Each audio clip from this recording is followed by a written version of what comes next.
हम्म तो किसी भी अगर फंक्शन को x से लेके y तक, इसको किसी पॉइंट पे अगर हम लोग कॉन्टिन्यूटी बताना है, तो एक सीक्वेंस अगर उस L पे कन्वर्ट कर रही है, तो उसका जो इमेज है वो कहाँ कन्वर्ट करना चाहिए, उसके L के इमेज पे कन्वर्ट करना है। तो हम लोग क्या बोलते हैं, उस पॉइंट पे कॉन्टिन्यूस है, या फिर पूरे सेट पे कॉन्टिन्यूस बोलना है। तो यहाँ का मैं कोई भी सीक्वेंस ले लूँ, या फिर कोई भी पॉइंट ले लूँ ए, और उस पर अगर एक सीक्वेंस कन्वर्ट कर रही है, तो उसका जो इमेज है वो कहाँ कन्वर्ट करना चाहिए, एफ ऑफ ए पे। तो ये अपना डेफिनेशन हो गया सिक्वेंशियल कॉन्टिन्यूटी का। एक तो ये डेफिनेशन है। लेकिन जो हम लोग जनरल डेफिनेशन देखते हैं कि कोई भी मैट्रिक्स स्पेस है एक्स, कोई भी मैट्रिक्स स्पेस है वाई, एक फंक्शन डिफाइन कर रहा हूं एफ, तो जो टोपोलॉजी के अंदर जो डेफिनेशन है, किसी फंक्शन को अगर अपने को कॉन्टिन्यूस बताना है, ये मैट्रिक्स स्पेस या फिर कोई भी जनरल टोपोलॉजी एक्स से लेके वाई तक, तो यहाँ पे अगर मैं एक ओपन सेट लूं, तो उसका इनवर्स इमेज भी ओपन आना चाहिए। या फिर यहाँ पे मैं अगर कोई भी क्लोज सबसेट लूं, तो उसका इनवर्स इमेज भी क्लोज सबसेट आना चाहिए। तो ये जनरल डेफिनेशन है जनरल टोपोलॉजी पे, कि किसी भी फंक्शन को x से लेके y तक कॉन्टिन्यूस बताना है, x से लेके y तक, किसी पॉइंट पे नहीं। पॉइंट तो बाद की बात होती है। तो जनरल डेफिनेशन ये कॉन्टिन्यूस का है। मतलब ये हो गया कि अगर अपने को कुछ नहीं पता है, जो हम लोग बोलते हैं ना कि कहीं पे भी कॉन्टिन्यूस, तो इस केस में हम लोग क्या कर सकते हैं कि कहीं पे भी कॉन्टिन्यूस डिफाइन कर सकते हैं। कोई भी सेट हो, मेरे पास कोई भी जनरल सेट मिल जाए, मैं उसमें ट्राई करूंगा कि मैं डिफाइन कर पाऊं एक्स से लेके वाई तक कॉन्टिन्यूस फंक्शन है या नहीं।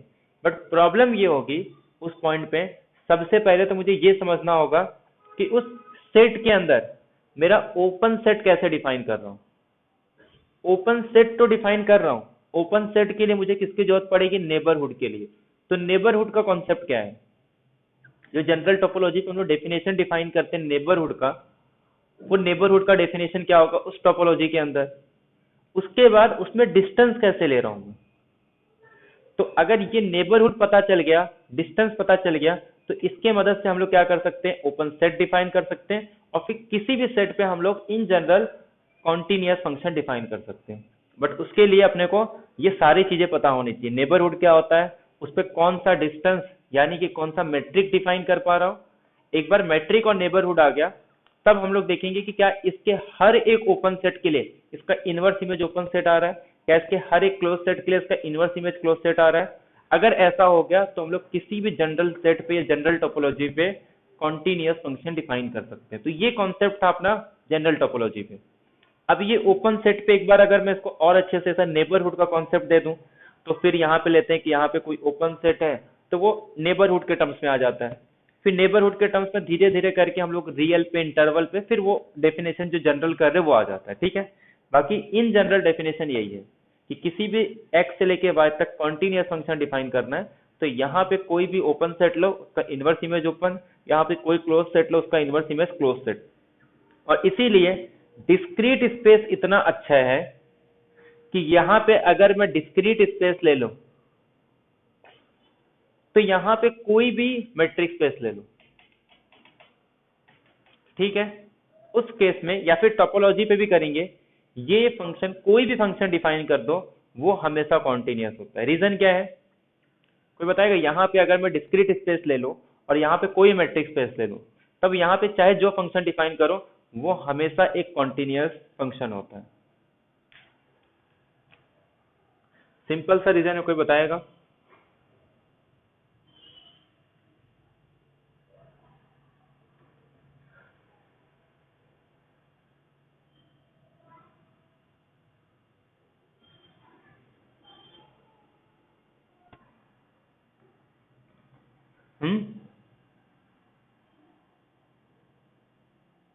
सिंपल एक लाइन में कोई रीजन बताएगा कि यहाँ पे मैं कोई भी फंक्शन डिफाइन करूं, वो हमेशा कॉन्टिन्यूस फंक्शन होगा।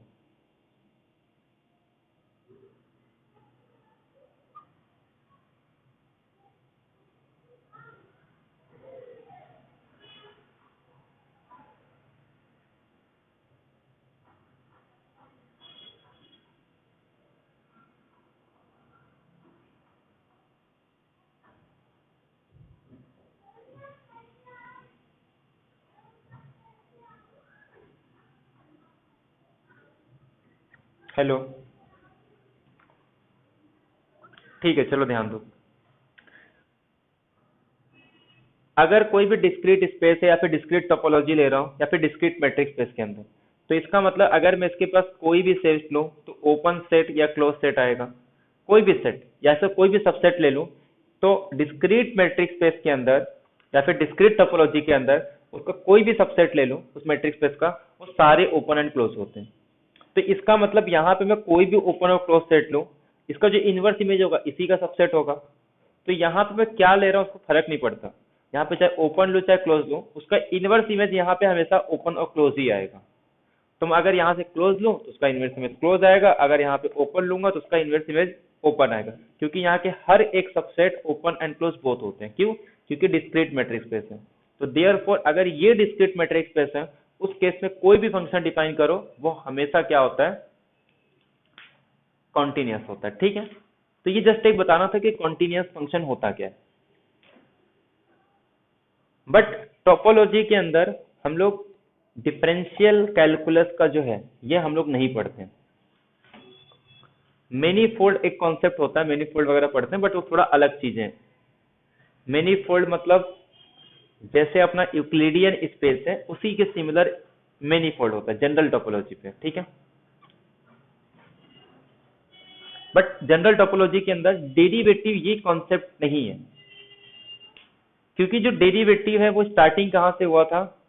सबसे पहले फिजिक्स में जो हम लोग रेट ऑफ चेंज पढ़ते थे कि अगर अपने को किसी फंक्शन का वेलोसिटी निकालना है तो हम लोग कैसे निकालेंगे, और वेलोसिटी का इनवर्स अगर डिस्टेंस निकालना तो कैसे निकालेंगे। तो एक्चुअली वहां से स्टार्ट हुआ था डिफरेंशियल कैलकुलस। तो जो सबसे पहले डिफरेंशियल कैलकुलस जो हम लोग डिस्कस किए थे वो लेबनिट्ज और न्यूटन ने निकाला था। जब कि अगर कोई डिस्टेंस है, किसी टाइम पे कोई डिस्टेंस कवर कर रहा है तो उसकी वेलोसिटी क्या होगी। अगर वेलोसिटी गिवन है तो उसका इनवर्स प्रोसेस करके अपने को डिस्टेंस लाना है, या फिर डिस्प्लेसमेंट, डिस्टेंस भी नहीं बोलेंगे, अगर वेक्टर देखेंगे तो वेलोसिटी और डिस्प्लेसमेंट, अगर सिंपल स्केलर में रहेंगे तो स्पीड एंड डिस्टेंस। तो वहां से सबसे पहले लेबनिट्ज से एक टर्म डिफाइन किया था, लिमिट।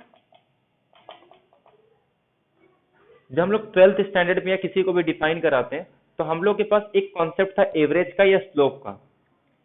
तो स्लोप का फॉर्मूला क्या होता है कि अगर एक लाइन है, इसका स्लोप निकालना है, तो हम लोग सबसे पहले क्या करते हैं, इसका स्लोप निकालना है। ये मेरे पास x1 y1 है, सॉरी ये सपोज x1 y1 है और ये मेरे पास x2 y2 है।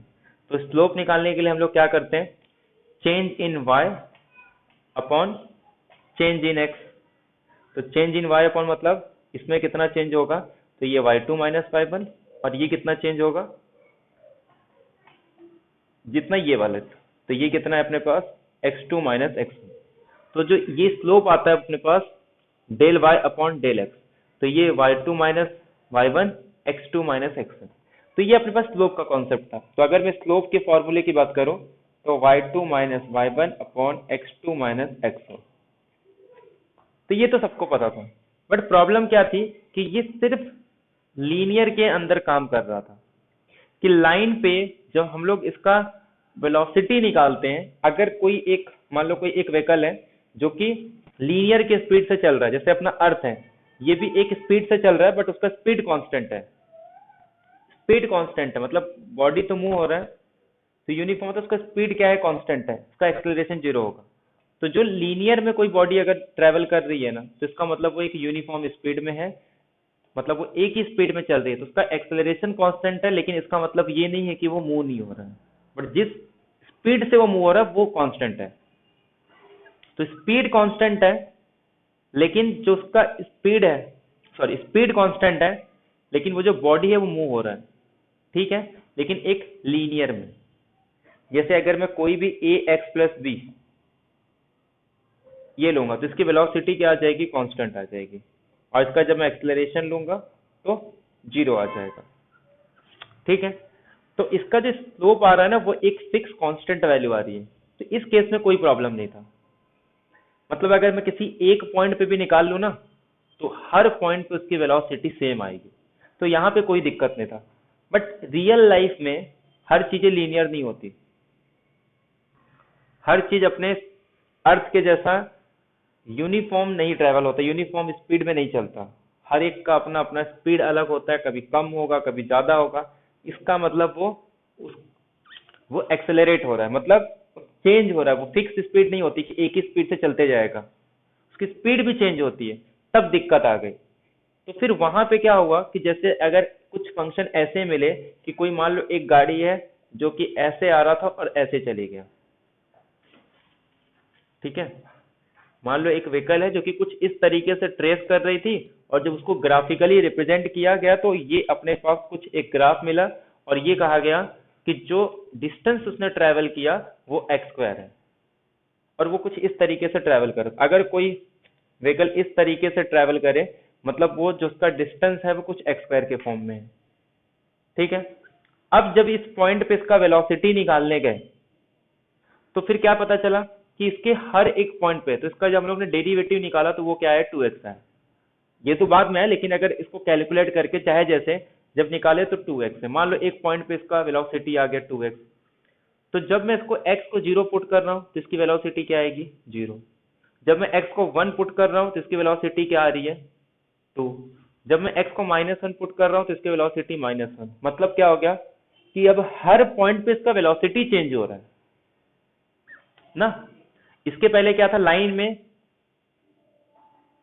इसकी वेलोसिटी क्या आ रही थी, सिंपल a आ रहा था, तो इसका वेलोसिटी नहीं चेंज हो रहा था। बट इस केस में ऐसा नहीं हो रहा है कि अगर मैं पॉइंट को चेंज करूं तो मेरी वेलोसिटी चेंज हो रही है, वेलोसिटी एक वेरिएबल आ गया, तो इस केस में दिक्कत आ गई। इसका मतलब क्या हो गया कि अब मुझे हर पॉइंट पे उसका रेट फाइंड आउट करना होगा।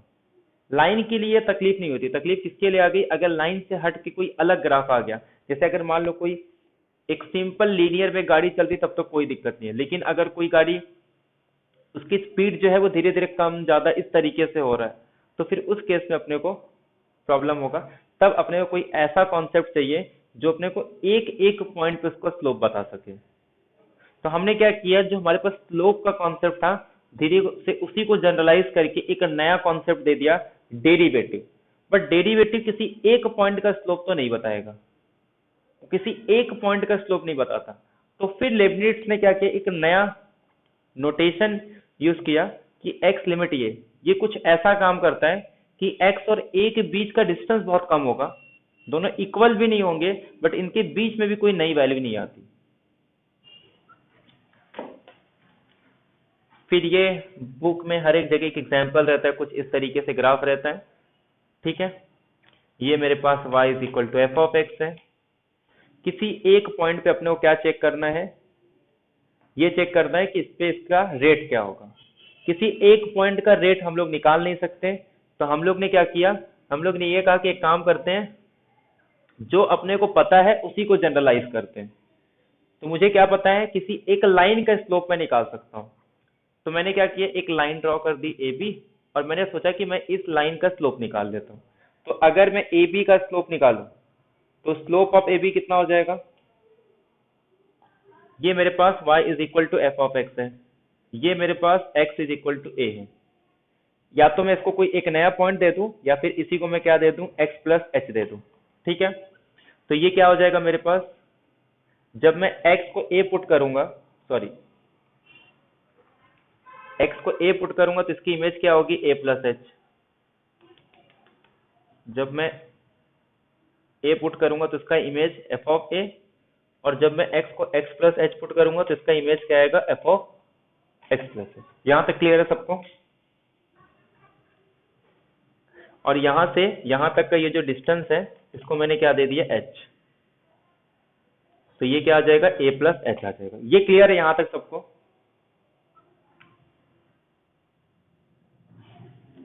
तो मुझे क्या निकालना है, स्लोप ऑफ ए बी निकालना है। इस पॉइंट का मैं डेरिवेटिव नहीं निकाल सकता, डेरिवेटिव मतलब रेट ऑफ चेंज निकालना है कि इस पॉइंट पे इसका रेट ऑफ चेंज क्या होगा। अपने को ये पता चल गया ये एक ऐसा ग्राफ है, ऐसा नहीं कि मैं इस पॉइंट पे निकाल लूं तो पूरे के पूरे पॉइंट पे इसका स्लोप सेम होगा। यहाँ पे इसका रेट ऑफ कुछ रेट और होगा, यहाँ पे कुछ और रेट होगा, यहाँ पे हर पॉइंट पे इसका रेट अलग है। तो अगर किसी इन जनरल किसी पॉइंट पे रेट निकालना है तो हम लोग नहीं निकाल सकते। तो मैंने क्या किया, इस जो चीज अपने को पता है उसी को जनरलाइज करेंगे। मुझे एक लाइन का स्लोप निकालने आता है, मतलब रेट निकालने आता है। स्लोप का मतलब ही होता है रेट ऑफ चेंज। ठीक है, तो अब मैं इसका रेट ऑफ चेंज निकाल रहा हूँ। तो इसका रेट ऑफ चेंज क्या होगा, ये मेरे पास y1 है, y2 है, और ये मेरे पास x2 y2, और ये मेरे पास x1 y1।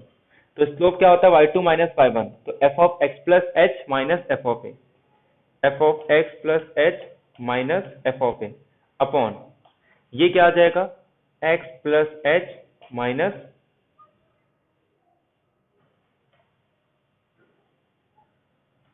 ए। क्या ले रहे हैं हम लोग, a ले रहे हैं ना, तो यहाँ पे a plus h minus a, तो ये आ जाएगा f of a plus h minus f of a upon h। ये आ गया ए बी लाइन का स्लोप। ठीक है, यहां तक किसी को कोई प्रॉब्लम है? तो ए बी लाइन का जो स्लोप है f of a plus h minus f of a upon h आ गया। यहां तक कुछ दिक्कत है किसी को?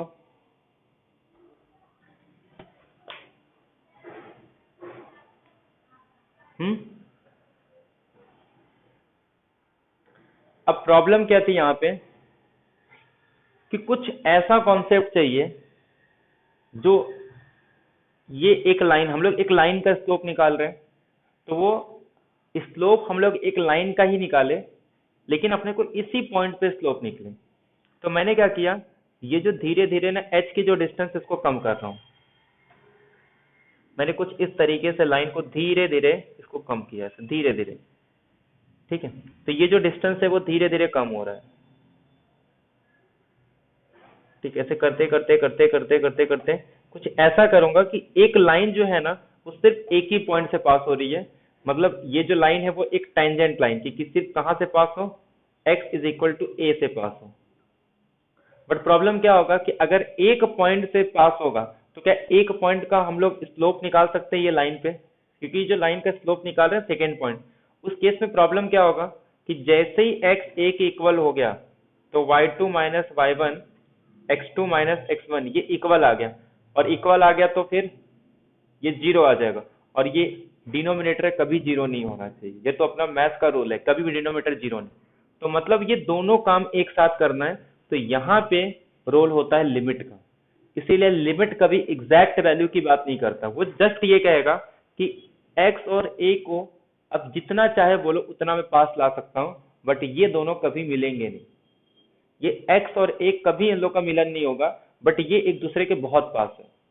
कितने पास पता नहीं, बट इतने पास है कि जितने पास चाहो उतना ला सकते हैं, बट ये दोनों कभी एक दूसरे से मिलेंगे नहीं। ये ऐसा होगा जैसे ये पूरा बोर्ड है, इसमें बहुत सारे लाइन मिले, बट अपने को पता चल रहा है,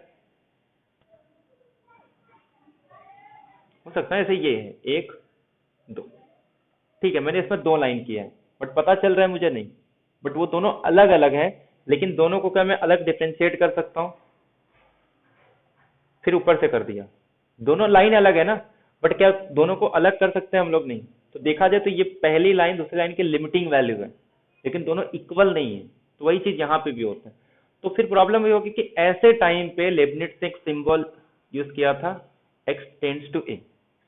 ठीक है, क्योंकि वो टाइम पे सबसे इंपॉर्टेंट था कि ऐसा क्या सिंबल थे। तो लिमिटिंग वैल्यू की बस यही मतलब होती है कि ये जो h है ना, इस डिस्टेंस को धीरे धीरे कम कर देंगे, या फिर इस फॉर्म में लिखते हैं, या तो फिर x की वैल्यू को a के पास लाएंगे, और x को जितना a के पास लाएंगे उतना ये जो डिस्टेंस है धीरे धीरे क्या होगा, h का डिस्टेंस क्या होगा, धीरे धीरे कम होगा।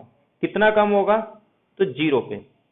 क्या जीरो होना चाहिए? नहीं। अगर जीरो हो गया तो प्रॉब्लम होगा ये जीरो, और ये जीरो हो नहीं सकता। तो फिर हम लोग ने क्या कॉन्सेप्ट यूज किया कि h की वैल्यू जीरो को अप्रोच करनी चाहिए, बट कभी भी जीरो के इक्वल नहीं होगा। बट हाँ, जीरो के चाहे जितना पास ला सकते हैं हम लोग। अगर कोई बोलेगा 0.0001 पास ला सकते हैं, हाँ। कोई पूछेगा 0.000000000001 इतना पास ला सकते हैं, हाँ। या फिर 1 करोड़ जीरो लिख दो, उतने पास ला सकते हैं, हाँ। बट क्या कभी जीरो होगा? नहीं, जीरो नहीं होगा, बट उसको चाहे जितना पास हम लोग लेके आ सकते हैं। क्लियर है ये? तो फिर यहाँ पे लिमिट हुआ, और इसकी जो वैल्यू अगर एग्जिस्ट कर रही है तो उसी को हम लोग बोलते हैं कि ए पॉइंट पे फंक्शन का डेरिवेटिव, उसका जो रेट ऑफ चेंज होगा वो इसकी जो भी वैल्यू आएगी वो इस पॉइंट पे फंक्शन का डेरिवेटिव है। और इसी का ज्योमेट्रिकली मीनिंग में बोलूं तो इस टेंजेंट का जो स्लोप होगा वो फंक्शन की डेरिवेटिव होती है at x is equal to a। तो इस तरीके से डिफाइन भी किया जाता है कि अगर डेरिवेटिव को डिफाइन करेंगे एक स्लोप लाइन पासिंग थ्रू एक टेंजेंट लाइन पासिंग थ्रू कर at x is equal to a, और जो उसकी टेंजेंट लाइन का स्लोप होगा उसी को हम लोग कहते हैं फंक्शन का derivative at x is equal to a। Clear है सबको? तो ये जस्ट पूरा सिंबल इसके लिए यूज हुआ कि h टेंड्स टू 0। तो बस यही लिमिट को यूज कर लेंगे तो फिर अपना काम हो जाता है। फिर किसी भी फंक्शन का हम लोग डेरिवेटिव डिफाइन कर पाते हैं, और इसीलिए ये भी कहा जाता है कि जब डेरिवेटिव डिफाइन करते हैं तो वो हमेशा स्मॉल चेंजेस के लिए होता है, ये किसी लाइन के लिए नहीं होता। लाइन तो पूरे स्लोप पे है। जो हम लोग स्लोप में एवरेज करते हैं ना, एक एवरेज होता है, एक क्या होता है इंस्टेंटेनियस, मतलब किसी एक पॉइंट पे हम लोग निकालते हैं। किसी एक इंस्टेंट पे जब निकालते हैं तो दो तरीके का हम लोग स्लोप देखते हैं। क्लियर है सबको ये?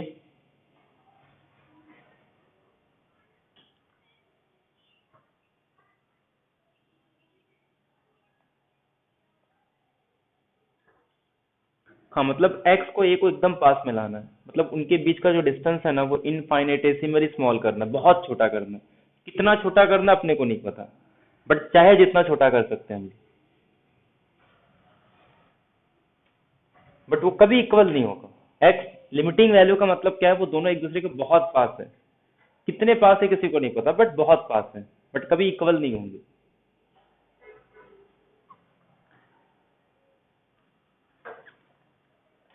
तो अगर जब भी हम लोग इस तरीके से लिखते हैं किसी फंक्शन का derivative at x is equal to a,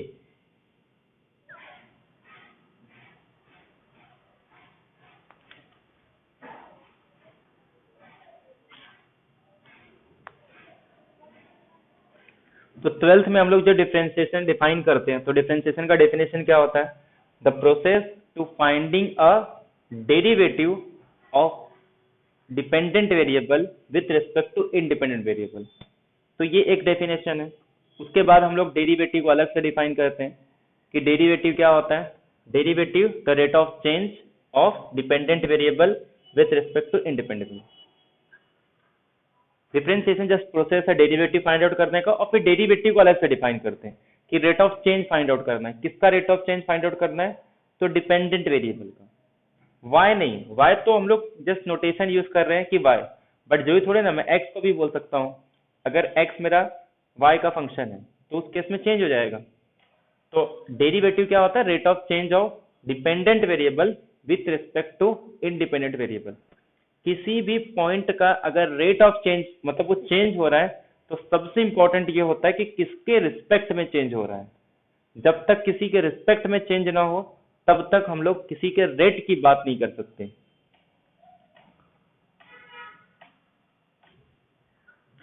मतलब जो हम लोग कैलकुलस को डिफाइन करते हैं, कैलकुलस का डेफिनेशन क्या है? ये पूरा the study of changes, calculus को डिफाइन इस तरीके से करते हैं, द स्टडी ऑफ चेंजेस। कहाँ पे? डोमेन में। और इसके इफेक्ट में जो चेंज होगा कहाँ पे? कोडोमेन में। अगर कभी एनसीईआरटी की बुक में इस तरीके से डिफाइन किया गया कैलकुलस को, कि कैलकुलस का डेफिनेशन ये होता है कि द स्टडी ऑफ चेंजेस, किसका चेंजेस? कोडोमेन का। If changes in a domain, अगर डोमेन में चेंज कर रहे हैं तो उसके इफेक्ट में जो कोडोमेन में चेंजेस होगा उसी चेंजेस के स्टडी को हम लोग कैलकुलस बोलते हैं। तो डोमेन में अगर मैं पॉइंट को चेंज कर रहा हूं तो जाहिर सी बात है कि इसके कोडोमेन में चेंज होगा। चेंज होने का रीजन क्या है? कि ये जो y है ना, ये इसके डोमेन पे डिपेंड कर रहा है, और जैसे जैसे मैं x को चेंज करूंगा उसके रिस्पेक्ट में y चेंज होगा। अगर चेंज नहीं हुआ तब भी उसका मीनिंग होता है कि वो कांस्टेंट है। मतलब हर चीज का मीनिंग है। अगर वो कि अगर मैं डोमेन पे कांस्टेंट होगा ना, कोई अगर बॉडी नहीं चेंज हो रही, इसका मतलब क्या है? कि वो वही है, तो वही है मतलब उसका रेट ऑफ चेंज क्या होगा? कांस्टेंट आएगा। जैसे y इज इक्वल टू सी ले लूं तो ये चेंज नहीं हो रहा है, कोई बॉडी रेस्ट पे है, तो इसका मतलब उसका वेलोसिटी क्या है, जीरो, तो फंक्शन क्या होगी, कांस्टेंट होगी। तब भी उसका सेंस बनता है कि उसकी वेलोसिटी क्या आ जाएगी, जीरो। तो हम लोग डेरिवेटिव हर जगह डिफाइन कर सकते हैं। कोई भी डिपेंडेंट वेरिएबल किसी पे डिपेंड कर रहा है तो डोमेन को चेंज करो, उसके रिस्पेक्ट में कोड डोमेन या तो चेंज होगा या तो नहीं चेंज होगा। नहीं चेंज होगा तो उसका रेट जीरो आएगा। अगर चेंज होगा तो या तो पॉजिटिव सेंस में होगा या तो निगेटिव सेंस में होगा। अगर पॉजिटिव सेंस में हर केस में हो रहा है तो फंक्शन को इंक्रीजिंग बोलते हैं। अगर चेंज मतलब अगर निगेटिव हो रहा है तो डिक्रीजिंग बोलेंगे। अगर कुछ पॉइंट के बाद डिक्रीज या इंक्रीज हो रहा है तो किसी एक पॉइंट पे ऐसा आएगा जब वो अपना सेंस चेंज करेगा। सेंस मतलब वो पहले इंक्रीज हो रहा था फिर डिक्रीज हो रहा था, तो जिस पॉइंट पे वो अपना सेंस चेंज करेगा इंक्रीजिंग से डिक्रीजिंग, उस पॉइंट को हम लोग क्या बोलते हैं, एक्सट्रीमम पॉइंट। तो दो एक्सट्रीमम पॉइंट हो सकते हैं, जैसे अगर इंक्रीजिंग से डिक्रीजिंग हो रहा है या फिर डिक्रीजिंग से इंक्रीजिंग। अगर वो इंक्रीजिंग से डिक्रीजिंग हो रहा है तो अपने पास मैक्सिमा मिलता है। अगर वो डिक्रीजिंग से इंक्रीजिंग हो रहा है तो अपने पास मिनिमा मिलता है। यहां से भी एक और आ जाता है पॉइंट ऑफ इन्फ्लेशन, कि जहां पे वो अपना उसके डबल डेरिवेटिव, ये तो डेरिवेटिव से आ जाता है। अगर डेरिवेटिव जीरो आ गया तो ये अपने को वो पॉइंट बताता है जिस पॉइंट पे मैक्सिमा मिनिमा एक्सट्रीमम पॉइंट। इसका डबल डेरिवेटिव क्या बताता है, डबल डेरिवेटिव पॉजिटिव। इसका मतलब क्या बताया था मैंने कि पूरी ग्राफ उस पॉइंट पे अगर मैं टेंजेंट ड्रॉ करूं तो पूरा ग्राफ उस टेंजेंट के ऊपर आना चाहिए। जैसे ये देखो, ये पूरा ग्राफ टेंजेंट के ऊपर आ गया तो इसको बोलते हैं कॉनकेव अपवर्ड। तो इसके डबल डेरिवेटिव क्या आ जाती है अपने पास, पॉजिटिव आ जाता है। अगर पूरा का पूरा ग्राफ टेंजेंट के नीचे आ जाए तो उस पूरे ग्राफ को हम लोग क्या बोलते हैं, कॉनकेव डाउनवर्ड। और कॉनकेव डाउनवर्ड कब होगा, जब उसका double derivative less than zero आएगा। तो यहीं से हम लोग डबल डेरिवेटिव के टर्म्स में डिफाइन भी कर पाते हैं कि किस पॉइंट पे मैक्सिमा होगा या किस पॉइंट पे मिनिमा होगा। जैसे ये पॉइंट पे मैक्सिमा है, ये पॉइंट पे मिनिमा। तो पहले तो अगर डेरिवेटिव जीरो आ गया तो डेरिवेटिव जीरो है मतलब उसका रेट चेंज नहीं हो रहा है। रेट चेंज नहीं हो रहा है मतलब जो टेंजेंट लाइन है वो एक हॉरिजॉन्टल लाइन आएगी। टेंजेंट लाइन क्या आ रहा है, एक हॉरिजॉन्टल लाइन, तो उसका स्लोप क्या होता है, जीरो। अगर एक लाइन ऐसा है इसका मतलब इसका y2 y1 सब इक्वल आएगा, और y2 y1 इक्वल है इसका मतलब आंसर क्या आ रहा है, जीरो। भले x2 को चेंज करो लेकिन y मेरा 6 आएगा तो आंसर जीरो आएगा। तो स्लोप क्या हो जाता है, जीरो। तो यहाँ पे भी जीरो, यहाँ पे भी जीरो, क्योंकि इसका जो टेंजेंट लाइन आ रहा है, अगर मैं कुछ इस तरीके से ग्राफ ड्रॉ कर रहा हूँ तो यहाँ पे जब मैं, अब तो पता चल गया डेरिवेटिव का मतलब क्या होता है। उस पॉइंट पे एक टेंजेंट ड्रॉ करो, उस टेंजेंट के स्लोप को ही हम लोग क्या बोलते हैं, डेरिवेटिव बोलते हैं। तो अगर मैं इस पॉइंट पे टेंजेंट ड्रॉ करूँ तो एक हॉरिजॉन्टल लाइन आ रहा है, और हॉरिजॉन्टल लाइन का स्लोप क्या होता है, y2 माइनस y1। तो हर पॉइंट पे तो सेम है ना, x2 x1 को चाहे जो चेंज करो ये तो हर केस में जीरो ही आएगा, ठीक है। तो इसका स्लोप क्या आ रहा है, जीरो आ रहा है। तो यहाँ पे भी अपने को डेरिवेटिव जीरो मिलेगा, यहाँ पे डेरिवेटिव जीरो मिलेगा। तो इससे अपने को क्या पता चलता है कि इसके पास ये एक्सट्रीमम पॉइंट है, मतलब या तो मैक्सिमा मिलेगा या तो मिनिमा मिलेगा। बट इससे अपने को ये नहीं पता चलता कि किस पॉइंट पे मैक्सिमा मिलेगा और किस पॉइंट पे मिनिमा मिलेगा। तो यहाँ पे कौन काम करता है, डबल डेरिवेटिव। डबल डेरिवेटिव क्या बताता है अपने को, अगर ये पूरी ग्राफ कॉनकेव क्या है, ये डाउनवर्ड है, कॉनकेव डाउनवर्ड है, इसका मतलब क्या है कि उसका double derivative less than zero है।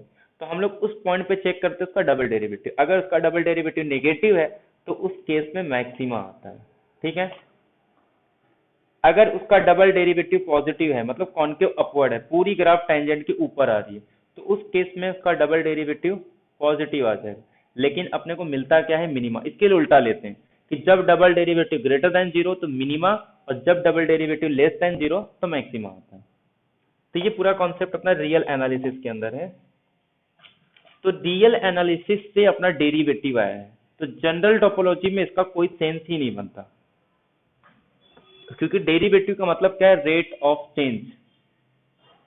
कि डोमेन में चेंज करो तो उसके अंदर को डोमेन। तो जब भी रेट की बात करेंगे तो रेट एक वैल्यू, तो किस चीज की बात कर रहे हैं हम लोग रेट में,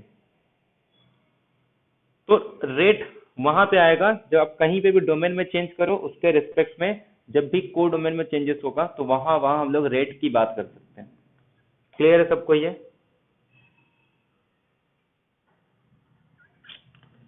तो ऐसे ही अपने को क्या करना है, हम्म हम्म हम्म।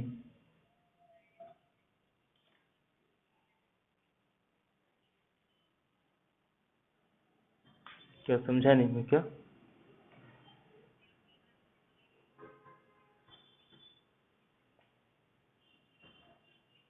हम्म हम्म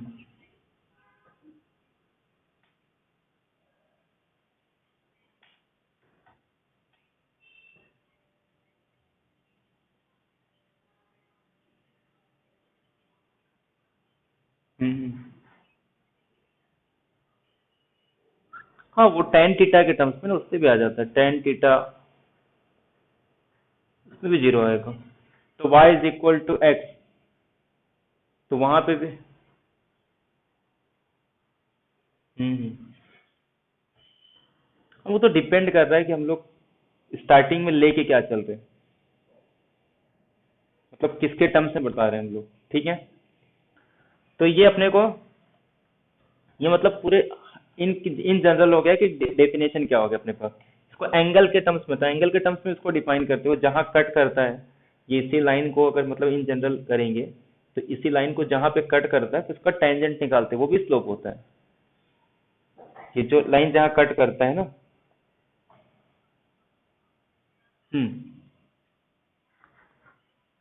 उसका एंगल जीरो आएगा, और tan theta is equal to zero, तो एंगल भी अपने को क्या मिलेगा, यहाँ पे जीरो ही एंगल मिलेगा। तो जीरो आ जाएगा। ठीक है, तो वो उसका जनरल केस हो गया, उसको एंगल के टर्म्स में लेंगे तो, क्योंकि जो लाइन रहता है ना अगर उसी को हम लोग कट कर देते हैं तो जो भी टेन एंगल बनता है उसी को हम लोग डेरिवेटिव भी बोलते हैं उस पॉइंट का। ठीक है, तो अब अपने को इन जनरल मल्टी वेरिएबल में डिस्कस करना है। अगर अब मैं इसको एप्सिलॉन डेल्टा के टर्म्स में बताऊं तो यहाँ पे तो आ ही जाएगा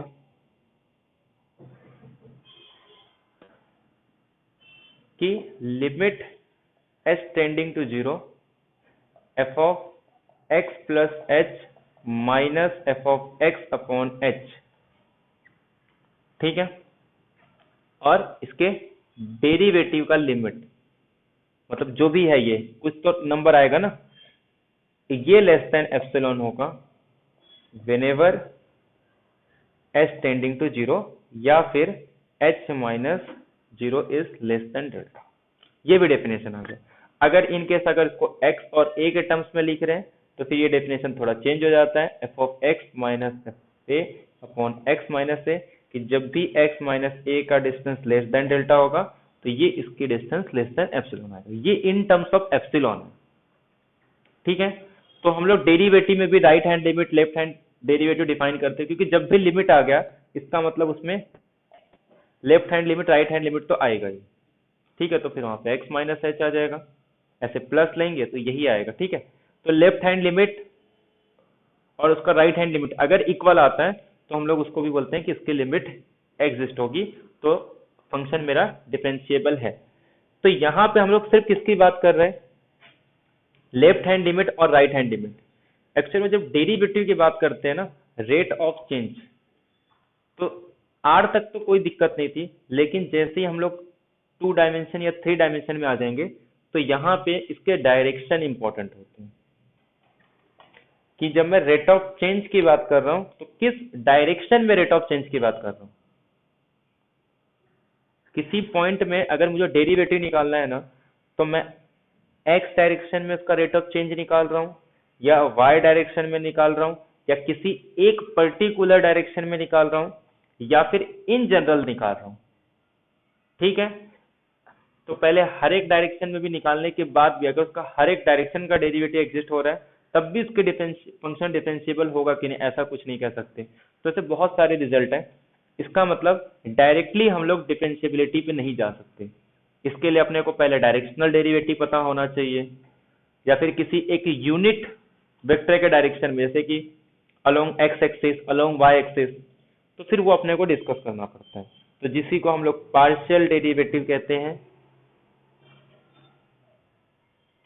तो सबसे पहला कॉन्सेप्ट हम लोग डिस्कस करते हैं पार्शियल डेरिवेटिव। एक तो पहले इसका डेफिनेशन डिस्कस कर लेते हैं, बाद में ये डायरेक्शनल डेरिवेटिव के ही पुट करके हम लोग किसी एक पर्टिकुलर डायरेक्शन में पार्शियल डेरिवेटिव होता है।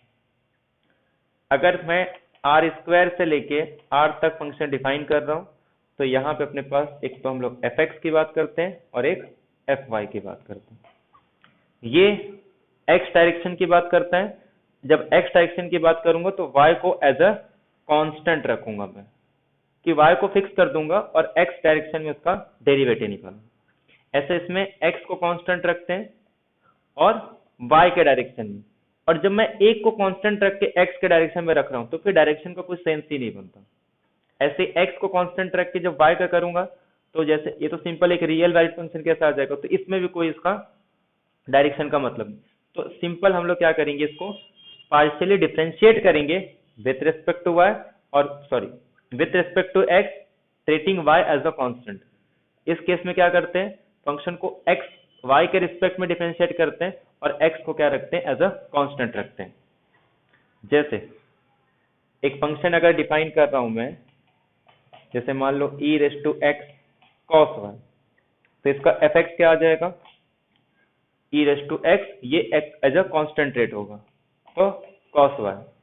ऐसे अगर मैं इसको y के रिस्पेक्ट में करूंगा तो e रेस टू एक्स मेरा कांस्टेंट रेट होगा और कॉस वाई की वैल्यू क्या आ जाएगी, माइनस साइन एक्स। तो अपने पास जो स्टैंडर्ड फंक्शन है ना, उसका तो पार्शियल डेरिवेटिव डेरिवेटिव सब आता है। स्टैंडर्ड फंक्शन कौन कौन से बताओ, स्टैंडर्ड फंक्शन को सबसे पहला स्टैंडर्ड फंक्शन क्या है, कांस्टेंट। दूसरा पॉलिनोमियल। तीसरा बताएगा 7 स्टैंडर्ड फंक्शन कौन कौन सा डिस्कस करते हैं, कॉम्प्लेक्स में वही डिस्कस करते हैं। बोलो फटाफट बोलो कौन कौन से आते हैं।